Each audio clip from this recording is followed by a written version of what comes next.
সদরঘাট এলাকায় আছেন সহকর্মী রাব্বি হোসেন। রাব্বি, সদরঘাট এলাকার চিত্র কেমন দেখছেন? কারণ ঈদের সময় দেখা যায় যে সকাল দুপুর বিকেলবেলাও যেই লঞ্চ সেগুলো ছেড়ে যায়, এই মুহূর্তে যাত্রী চাপ কেমন?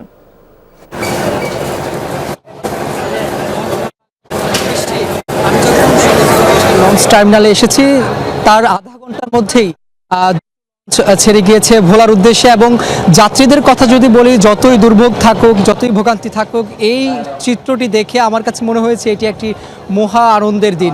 কারণ তারা বাড়ি যাচ্ছেন, পরিবারের পরিজনদের সঙ্গে নিয়ে তারা তাদের এই যাত্রাটা করছেন। সেখানে আমরা দেখছি যে অসংখ্য যাত্রী এখানে এসে উপস্থিত হয়েছে। কানায় কানায় পূর্ণ বলা চলে এই সদরঘাট লঞ্চ টার্মিনাল। এখানে আমরা যাত্রীদের সঙ্গে কথা বলেছি, তারা চেষ্টা করছেন যে যতটুকু সম্ভব ভোগান্তি এড়িয়ে তারা যাতে এই বাড়ি ফিরতে পারেন, সেই চেষ্টাই তারা আসলে করছেন।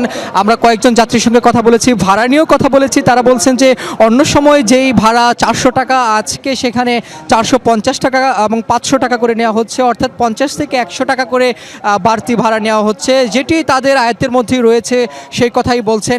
তবে আমরা এখানে আসার পরপরই দেখেছি যে জনসমুদ্রে হয়ে গিয়েছে, এখানে যাত্রী কানা কানা পূর্ণ রয়েছে। সন্ধ্যার আগে আগে আমরা দেখছি এখানে এই অ্যানাউন্স করা হচ্ছে, মাইকিং করা হচ্ছে যে কোনো লঞ্চ 6টায় ছাড়া হবে, কোনোটি 5টা 50-এ ছাড়া হবে।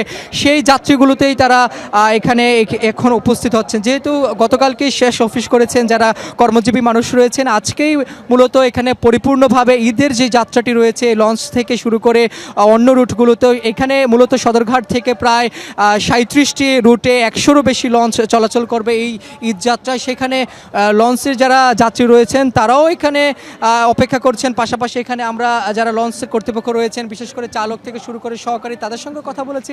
তারাও বলছেন তারা যতটুকু সম্ভব বিআরডব্লিউ থেকে শুরু করে সবার সহযোগিতা নিয়ে এই ঈদ যাত্রা যাতে ভোগান্তিহীন হয় বা সঠিকভাবে হয়, যাতে সঠিক সময় এই লঞ্চগুলো ছেড়ে যায়, সেই চেষ্টাই তারা করছেন। তবে কিছুক্ষণ পরে আরও যাত্রী সংখ্যাটা বাড়বে বলে আমরা মনে করছি, কারণ বাইরে আরও অনেকে অপেক্ষা করছেন এই জেটিগুলোতে ঢোকার জন্য।